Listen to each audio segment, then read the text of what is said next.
Hello and welcome back to the second part in this short video series. In this video I'm continuing to share my experience and reflections from my time exploring Argyll's Hope Spot on a snorkelling focused artist residency. If you'd like to find out what a Hope Spot is and the overall aims and themes of this residency that I've been on, check out part 1 in this series. And if you'd like to try snorkelling for yourself, I also share some info on the kits that I use in that first video. My name is Orla and I'm an artist, illustrator and designer. I make art and films that explore our connections and relationships with landscape, nature, and often take my work outdoors.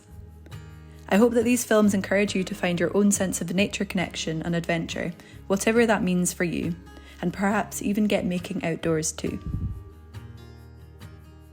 Part 2 of this video explores what we got up to on the remainder of the residency. It was a jam-packed schedule which had us learning and exploring all day, every day for the 4 days. As part of this brilliant trip, we got to meet and hear from some of the local organisations currently carrying out rewilding projects in Argyll. We headed over to hear from Seawilding, a community-led seagrass and native oyster regeneration programme. Here we learnt about their seagrass meadows and its role in sequestering carbon, slowing coastal erosion and restoring marine habitats.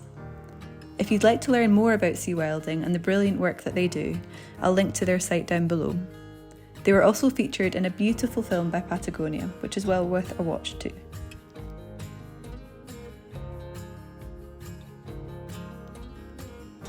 If you'd like to give snorkelling a go for yourself here in Scotland, the Scottish Wildlife Trust have made a great series of snorkelling trail guides that cover many different areas all over Scotland, including where I currently am in Argyll, so that you can snorkel in some of the best locations. I'm really looking forward to getting stuck into these trails myself now that I've had a taster of just how great snorkelling can be in Scotland. To get a closer look at what's below the surface, we were joined by the Argyll Beaver Centre, run by the Heart of Argyll Wildlife Organisation. Contrary to their name, the centre does much more work than just with beavers, and we were lucky enough to be treated to a shoreline safari, where we got to see some of the wildlife found in the waters close up for a very short period of time.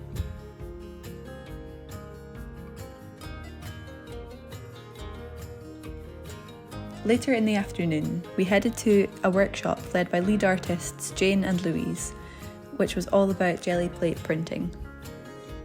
If you've not tried this process for yourself, it's a really fun one to explore. With it, we made quick and experimental prints using dried seaweed, paper stencils, and found beach combing objects.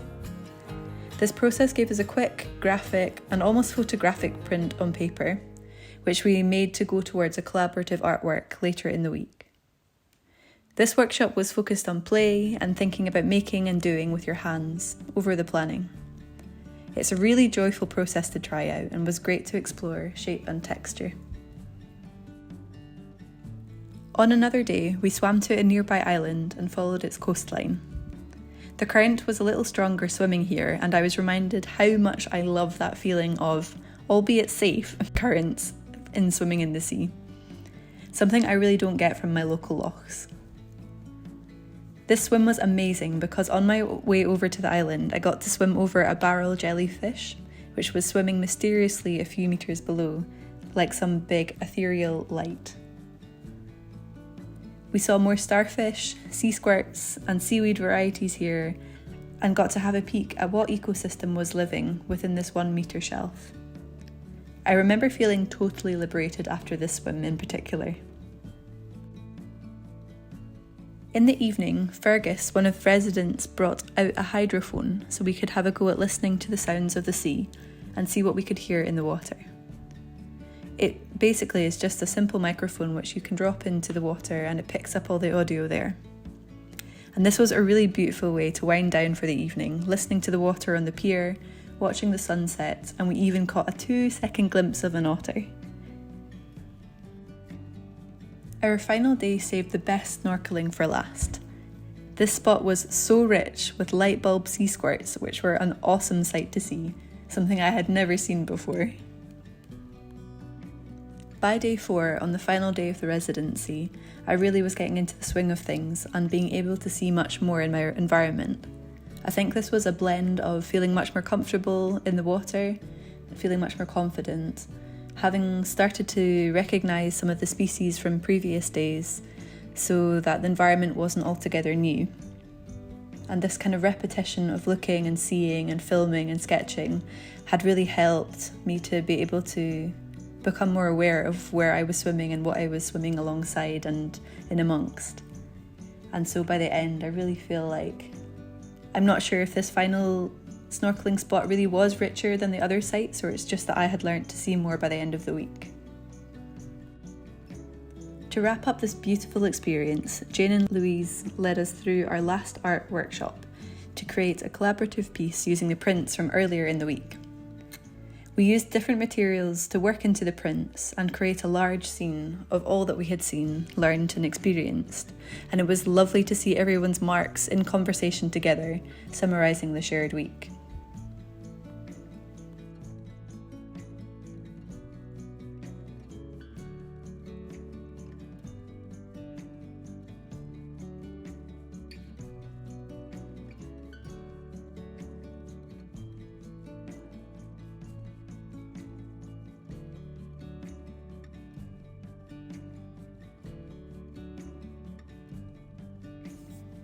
This was an unusual residency for me, as the focus was very much on the learning, the exchanging of ideas, and the experience, over production or artistic creation.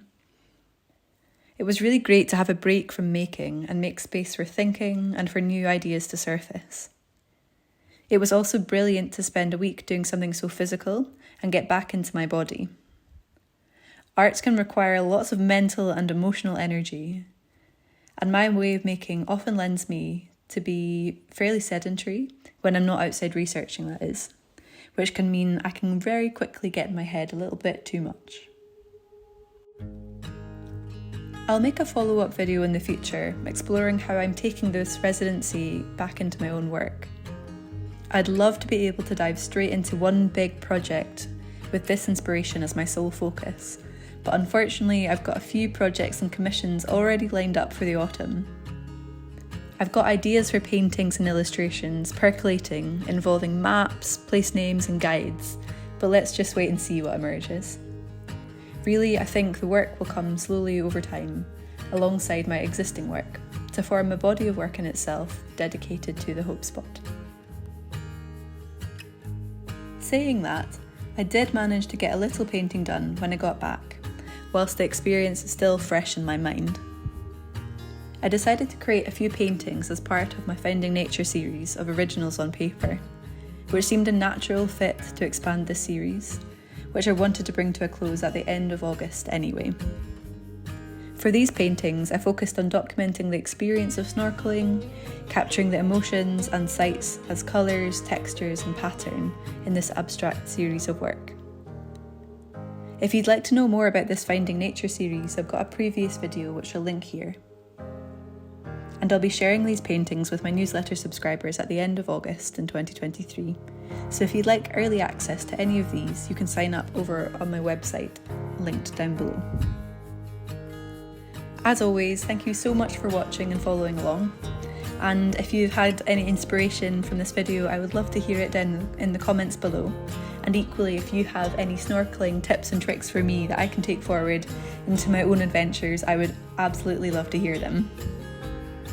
And as always, I will see you outside.